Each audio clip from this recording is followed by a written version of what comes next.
became a grandfather for the first time. So our congratulations to he and Jill and his family. Hugh also, like me, early in his higher education degree, earned an associate's degree through the community college system. Mine was at Cuga Community College. His was at Northwest Mississippi, where he's a 2-year letter winner on the Ranger baseball team. He comes to Auburn after serving as head coach at Liberty from 2019 through 2022, earning a record of 34-15. Last year, they were 8-4 with 3 of those losses by a combined 5 points, and is just one of 5 FBS programs during that period of time to win a bowl game in each of the last 3 seasons. He, along with his wife, have 3 daughters, and as I noted, is a proud grandfather. So welcome to the stage, Auburn University head football coach, Hugh Freeze.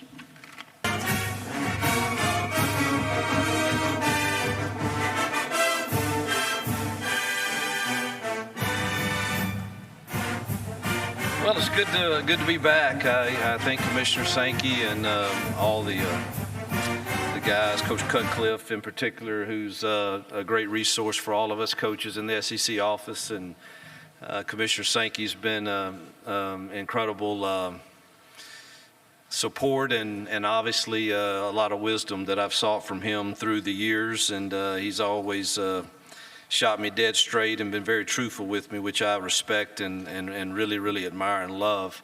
It's exciting to represent Auburn. Our administration, President Roberts and John Cohen, and all of the ADs that work with them have been just incredible, and giving me and our family this opportunity to lead the proud program at Auburn and to restore it to its rightful place in the hierarchy of college football. And we know we've got a tall task ahead, but it's one that we're excited. The alignment that I think I sense from President Roberts to John Cohen down to myself, I think is an all-time high maybe for Auburn. Obviously, I haven't been there, so I don't have a lot to compare it to, but the support I feel and the alignment I feel, particularly with those 2 guys, is very, very exciting. Obviously, we owe a great debt of gratitude to our fan base. I think we have an incredible fan base that we've sold more season tickets in the history of the program this year. And while that speaks to their expectations and their excitement, hopefully they'll give us a little patience as we continue to rebuild this roster to hopefully close the gap on those guys in this league that are doing it at a high level. So, but we are extremely, extremely excited and proud to have brought 3 great young men with us today, in Luke and Cameron and Elijah. I think they represent what an Auburn man is, and they represent the culture that we want in our walls, and hopefully you'll get to spend some time hearing from those guys also. It was a hard decision because we have other quality ones also that are great leaders, and we're going to depend upon them heavily in year 1 to help us find a way to compete with the upcoming schedule that we have. Even though we might have some deficiencies at some places, hopefully we can overcome those with culture and leadership and desire. And so excited to get it started. We've got a lot of questions about exactly how we're going to be, and truthfully, I don't know all the answers to that yet. This is a strange feeling in some ways for me. I've never experienced going into fall camp and having so many unknowns in my mind, whether that's because of the new world of you gained some of your roster from transfer portal world, or you gained it even after spring practice through the portal world, and obviously then summer enrollees come. So there's a lot of things that I'm not quite certain about also, but excited about the opportunity to get to know our team even better. Love our staff, love the work they've put in recruiting and in trying to improve our roster, and really, really excited about the opportunity to represent Auburn this fall and our great fan base. We've been welcomed, Jill and I and our 3 daughters and their husbands. We could not have asked for a better welcoming to the Plains. What a great place it is to live.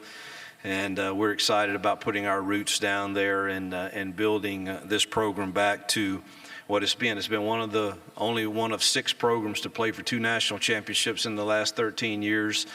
And we want to return to that. And so we're excited, thankful for this opportunity, obviously, to be back in what I think is the greatest program, the greatest conference in college football, representing one of the greatest programs that I think is in college football. Thank you, Coach. If you have questions, raise your hand. Morgan, Thomas, and Lauren will get a microphone to you. So we'll go ahead and start down, all the way down the front, right in front of us. Coach, second row, Bob Holt. Yeah. We must get Bob first. That's right. You don't have to, but I appreciate it.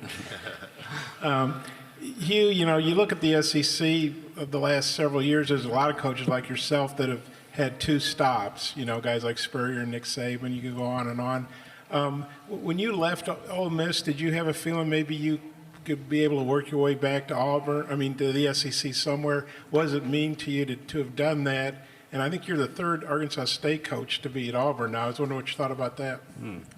That's all right, let's go back to did I one day, truthfully, when the ending at Ole Miss occurred, it was hard to truthfully process, would you ever get that opportunity again? So I would have to say at that point, no. Obviously, but as time passes and things tend to settle back in and you work through, I tell people all the time, I think that one of the greatest judges of people, and our players included, and the people I come in contact with, are when you experience disappointment, failure, whether it was of your own doing or whether it was circumstances that come into your life, like Luke Deal, who's with us today, he lost his father while being at Auburn. Those are tough circumstances, but how a person responds to those and reacts to those, I think, probably tells you more about them than the successes do. And so I would be less than truthful with you if after we started having success at Liberty, particularly with it just going FBS and us being able to beat the likes of Arkansas and BYU and Virginia Tech and Syracuse and playing close with every Power 5 that we played, did the thought start creeping in your mind that certain opportunities might present themselves again? Yes, at that point, but not prior to that point did they enter my mind. And then it's an interesting fact, obviously, that Gus and Brian both were at Arkansas State after my tenure there. And obviously Gus is a dear friend of mine who talk with about a lot of things, and he's just so complimentary of Auburn and the people and the things that can happen there. So did I answer all your questions? Or I think so. Let's go over here to the right side, over to our right, Coach. Philip Dukes from Auburn Undercover. Coach Freeze, in terms of establishing a culture, as far as being the new coach at Auburn, what was your first order of business or the lowest hanging fruit, so to speak? I think making sure they knew that it's defined for them. What is our culture? And our culture is based on faith, attitude, and mental toughness, integrity, and love. And what do those things mean to us? And how, faith obviously is that's a word that can mean a lot of different things for a lot of different people, and certainly it means something for me. But and the bottom line is, if we are going to reestablish Auburn being what Auburn should be, we must have faith in each other. And that means faith in our administration. That means faith in our coaching staff. Faith in the guy that lines up next to you, and that's probably where it needed to begin, because I think that was lost for whatever reason. And I'm not one to, when I don't walk in someone else's shoes, I'm very careful not to judge or not to have an opinion that's not based in something that I really don't know. So but I did sense coming in that the faith in the whole family and of Auburn football was fractured somewhat, and I think that is where I had to start in trying to repair that. Thankfully, I had help with, our new president Roberts and John Cohen coming in with me, which I think speaks to our alignment. Coach, we're going to go straight in front of me, the third row. Good morning, Coach. Michael Giddens, War Report, Auburn. In the spring, you talked about melding your system with Philip Montgomery's system. Where are you guys at with that going into camp? And also with Peyton Thorne coming in after the spring, what's the quarterback battle going to look like this fall with him only having maybe like 10 practices to try to win the job? Yeah, I met with Philip yesterday, and we're meeting again tomorrow and Thursday. The great thing is, I want to say this the right way. I think once upon a time, I was probably one of the better play callers in college football. Obviously, better players make you a better play caller. I don't know that I was the greatest play caller or one of the best play callers the last few years at Liberty. I managed the game really well and gave our kids a chance to obviously win some huge games. But we were really good on defense, and I kind of played to that. But coming back, knowing what was all encompassing to bring Auburn back, sitting in the chair that I have to sit in, I needed help. And I think the first priority was, man, hire somebody that does and believes exactly what I believe offensively, which Philip does. And then someone whose terminology is simple as mine, because I do think I need a new terminology, because there's too many people in this league that I've went and talked ball with and probably told too much to, particularly up the road from us on both sides. And so I needed that to be at comfort. And so we're running the same system that I've always run. I wasn't going to get away from that. It's worked for me everywhere I've been. But Philip has helped me with terminology, so has Jake, and obviously brought Ken Austin with me from Liberty, who sits in the room. He's the smartest guy that I know, football-wise, and will be vital in all of that also. But Philip and I have a great understanding. Listen, game planning is a combination of a lot of people that go into it, and we put it on the call sheet, and obviously Philip will be the primary play caller, but obviously I have the right to step in and say, you know what, I need to see something. And the great thing is Philip's been in the head coach's seat and he's been in the coordinator seat, and he gets that. But I have great trust in him, have been very impressed. And obviously it's the same system that we've just melted into his terminology, and I needed that truthfully. I've done my terminology truthfully since high school. And I think I've had too many people get out from under me, and I kind of felt some of that last year at Liberty. I'm excited about having this new, fresh addition to our system in Philip, and obviously not just Philip, but the whole offensive staff, and using their wisdom to help us game plan. But Philip will be he's going to be the play caller, and unless I want to step in and change that in the course of a game, which that happens all the time. All right, quarterback-wise, that's going to be a challenge for us. Not because I'm very, truthfully, a lot more optimistic than most people are. I think we've got a good room, but I'm an optimist, and we've been able to do things with quarterbacks everywhere we've been and produce good enough results to win. And I thought spring practice, we got better there. Obviously, we want to create competition in that room. That's why we brought in Peyton, who's had great experiences. I think what he adds to that room right now is incredible leadership. One of the first things he did is come in and say, Coach, is there any way someone can give me a sheet of paper that has a picture of everyone that works in this building, because I want to learn everyone's name. I mean, that's the type of leader he is. But it's going to create great competition between he, Robbie, and Holden, and obviously I'm excited about Hank Brown too, but he's obviously just a freshman. But Philip and Kent and our offensive staff got to present to me next week a plan of, look, it's impossible to get 4 guys reps in fall camp and get ready for a game. And so I think we've got to have a 10-day plan with 3 guys getting some reps, and then it's got to go down to 2 guys, and hopefully all will handle the competition aspects of it well. But that'll tell us a lot about that room. Coach, we're going to go in the back in the middle section over on the right-hand side.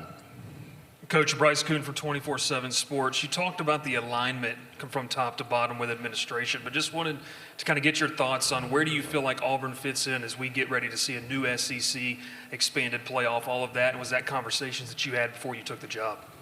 Yeah, I think in regards to our, I would see us in the upper echelon of this conference, and there's no reason. We have the facilities, we have the support, we have the administration. And you're in an area that football is important, and you're in an area that you can recruit to. And I do think that the 24 and 25 recruiting cycle will tell a large portion of the story of my tenure there. I believe that. Maybe 26, we might get 3 cycles, but we've got to start closing the gap on the elite programs in this conference. And when you add Texas and Oklahoma, that only increases the competition also. But there's a lot of good players. They all can't go to the same school.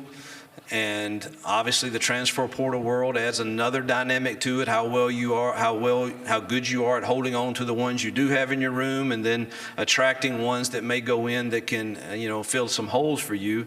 And hopefully we can be very good at that, at creating a culture where our kids want to be at Auburn and want to stay at Auburn. Obviously, on to victory is a big factor in that also, in keeping our kids here that have produced and created value for themselves through the name, image, and likeness world.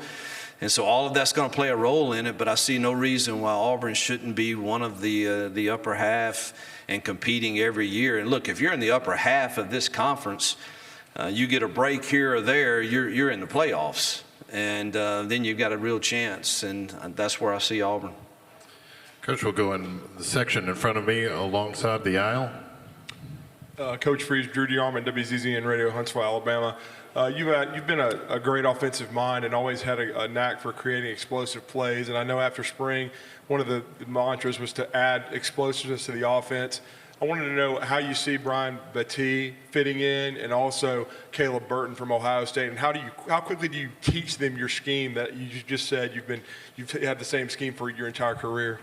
Yeah, really excited about both those young men you just mentioned. I think Battie, when we took him, truthfully, I was like, man, this guy's too small to play in this league and run inside the tackles, but he's going to really help us in the return game, and he's really going to help us on some special designed outside runs. And then we get into spring practice and we start running inside zone with him, and the guy's wiggling through holes and falling forward. And so I got really, really excited about him, and I think he's going to add great value to us. Caleb Burton, I think his high school tape's phenomenal. Obviously signed with one of the premier programs in the country, and now we're able to get him and have 4 years with him, and hopefully he'll be ready to go and add some playmaking ability to us this year. I think wide receiver wise, for our offense to work that we've always run, we've got to have production there. We've got to be able to win some one-on-ones there, and I think I'm a ways away from saying exactly where I think we are. 2 of our better ones didn't go through spring because of injuries, but they seem to be back, and I'm excited to see what they bring in fall camp. Coach, we'll go straight in front of you, just to your right, Ken. Good morning, Coach. Ken Capps from Football Writers of America. Your spring theme was flip the script. What needs to be flipped at Auburn?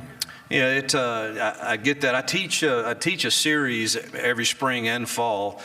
I have to give Mark Batterson credit for the flip the script plan. I write it to fit my personality and my team, but I get things from him quite frequently, truthfully. But I do ask him. He's a good friend, and he allows me to use his stuff. But the first thing that I think had to be flipped was the mindset, because I really believe as a man thinketh, so he is. And what do we think about ourselves at Auburn? And they had heard so much, and we'll hear so much about what people's opinion are, or where you should be picked to finish, and all of these things. But man, we first have to rewire the way we think, and that's the first thing that I think needed to be flipped, and that's why I chose that as the spring theme. Okay, we'll stay on that same aisle about 3/4 of the way back. Hey, Rob Brown, Sideline Sports in Memphis. What are you doing in terms of financial literacy with NIL? You got 18, 19-year-old kids. Suddenly, it's the Beverly Hillbillies. They've got NIL deals, a ton of money, and they've got 30 people back home hitting them up.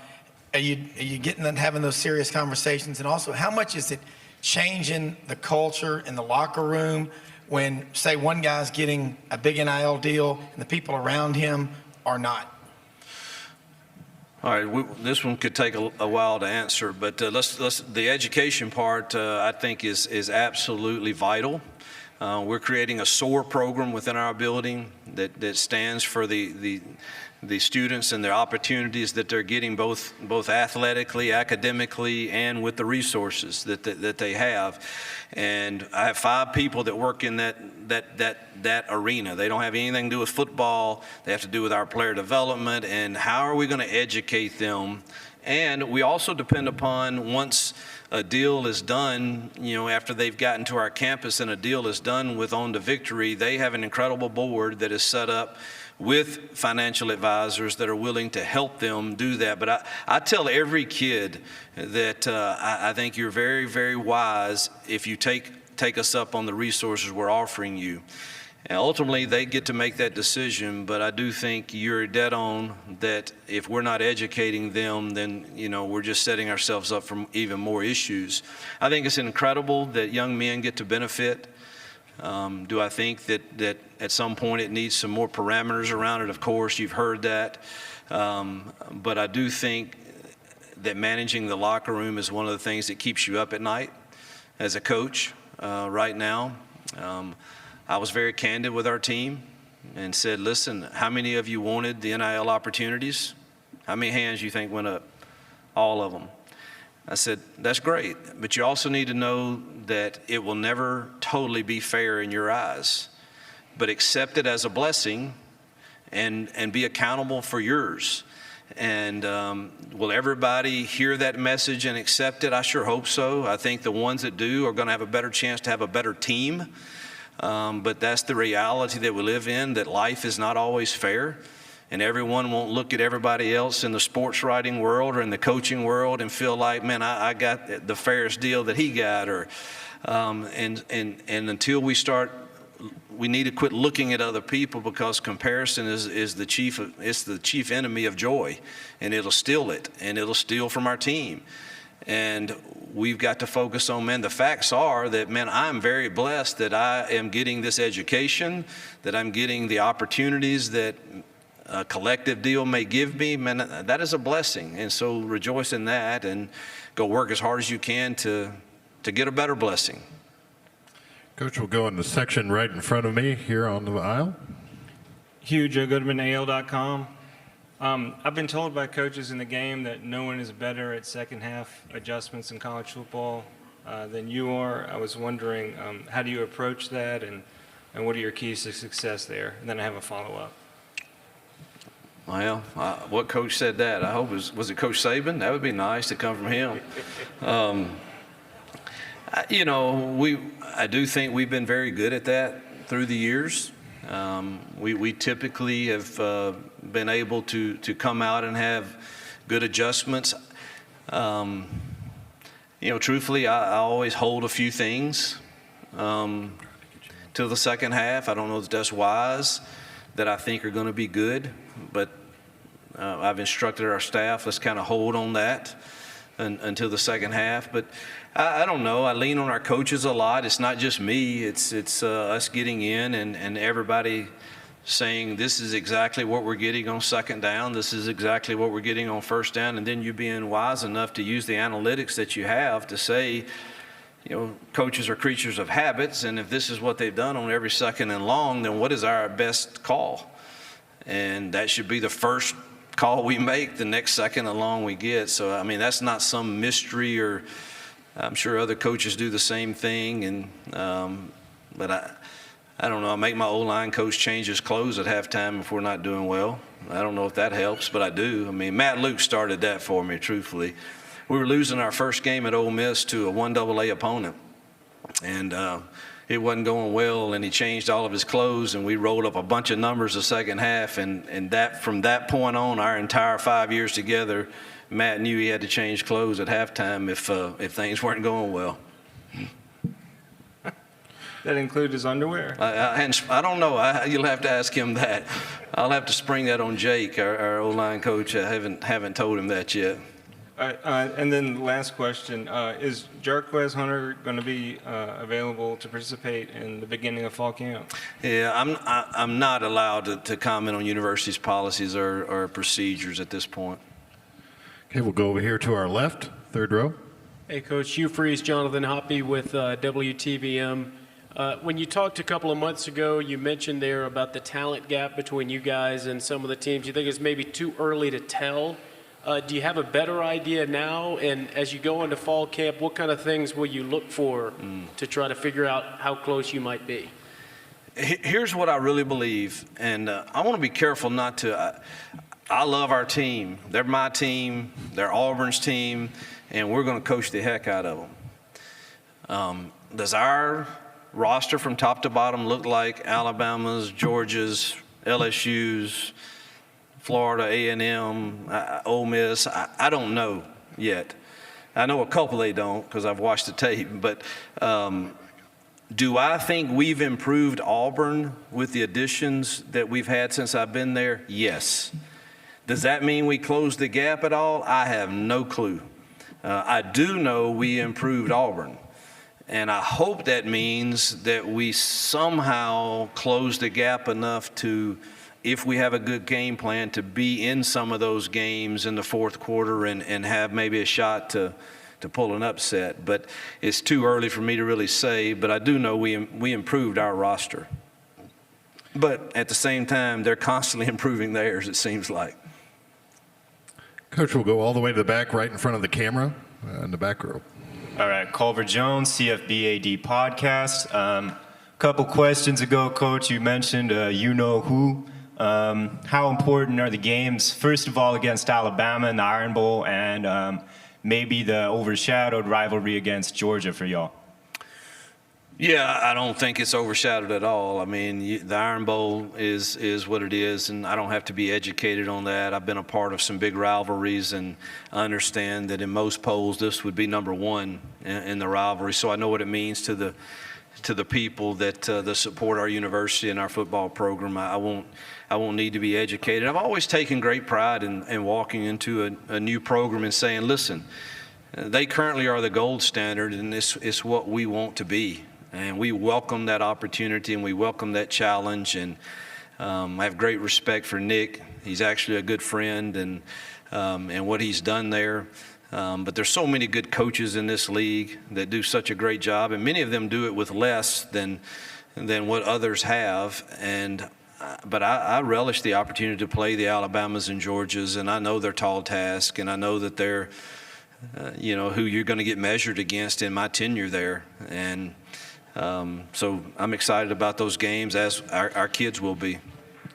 Okay, we have time for a couple more. We'll start with Teresa here in the front. Coach, Teresa Walker with the Associated Press.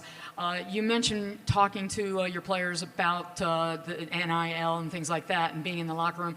For you in your career in wake of Northwestern, what kind of tenor have you tried to set when it comes to the idea of hazing, or how do you treat that team bonding experience to help mold your locker rooms? Yeah, team bonding should be done for us through our core values, which should represent love for each other, integrity for each other, mental toughness for each other, and we show that in the way we prepare and the way we go about it. But the leadership of the locker room has got to help, all the coaches. And again, I've learned through the years to never, until you walk in the certain situation, I certainly don't have all the facts or the comments or the situation or circumstances. But I know for us, you sure would hope that there has to be accountability from our staff and from the leadership of our team, that we are doing things in a manner that represents our core values that we want to, and how we want to treat people in general. Coach, we'll take one final question in the section in front of me, about halfway back. Connor O'Gara, Saturday Down South. You said that Greg Sankey has always shot you straight. Can you explain what you mean by that? Well, there's never been a time where I had a conversation with Commissioner Sankey that I didn't think he was telling me exactly what the truth was, and probably it had great wisdom behind it. And whether I liked it or not, that was, I always felt like, man, he really has thought through this, and he's really telling me what he thinks is the truth and best, and I respect that with people. Coach, thank you for your time this afternoon. Yep, thank you guys. Appreciate y'all covering our great sport.